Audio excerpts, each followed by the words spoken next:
Hello, this is Michał Kłakowski from Software Sales 101. In my last video, I told you about selling to groups of people, and when you're selling to those groups of people, finding champions.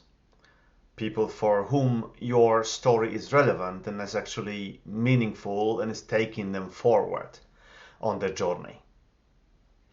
Today, I'd like to focus on how do you communicate to make your story heard, to make your story stick out from multiple stories that they hear. First thing is you should forget talking about your product. And I know it's super difficult, easier said than done, especially if you are new to the job, just came back from bootcamp, and your head is full of stories how your product is greatest and best in category and blah, blah, blah. Leave it at home. Don't take it along, believe me.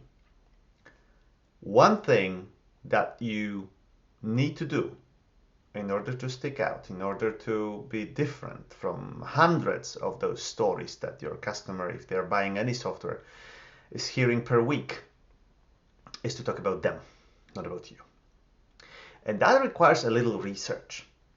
So first thing that you need to do is empathize. Can you understand, can you imagine how does a day of life of your customer look like? What are they really doing? What is this job all about? Next thing, when you know that, would be trying to understand what do they care about most? What are the typical challenges that they are facing? And how do they measure success overcoming those challenges? When you master that, you're almost there.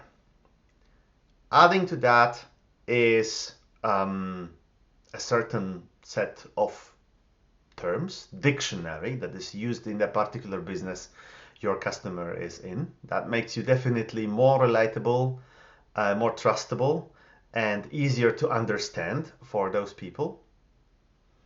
And finally, you need a bit of structure, which is common for any effective business communication.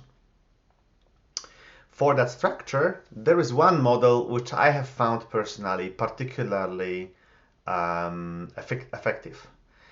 It is called SIPAP, which is a acronym for situation, complication, implication, proposal, benefit, and action. And that is a ladder, that is a framework which helps you wrap around your communication about pretty much anything that you're selling.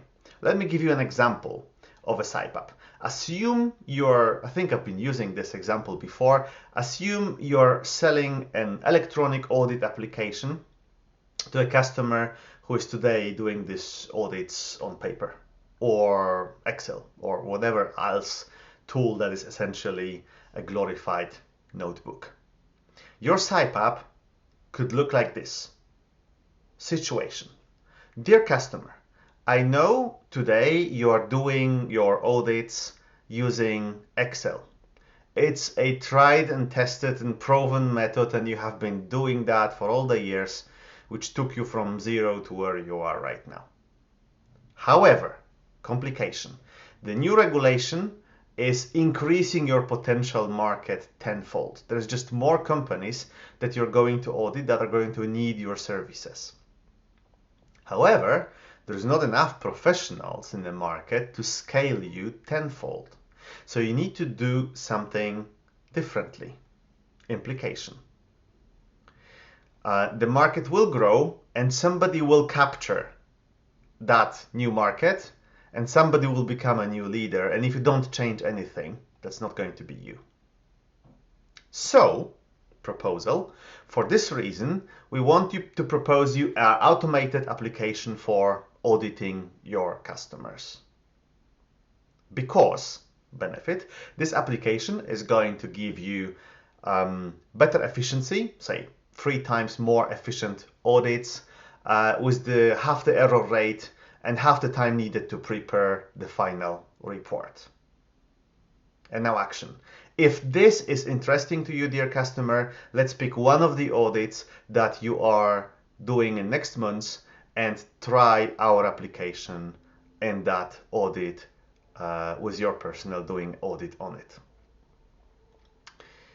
This way, using that SIPAP ladder, you're communicating value and asking for tangible next step that can basically show you that you're moving forward with your deal.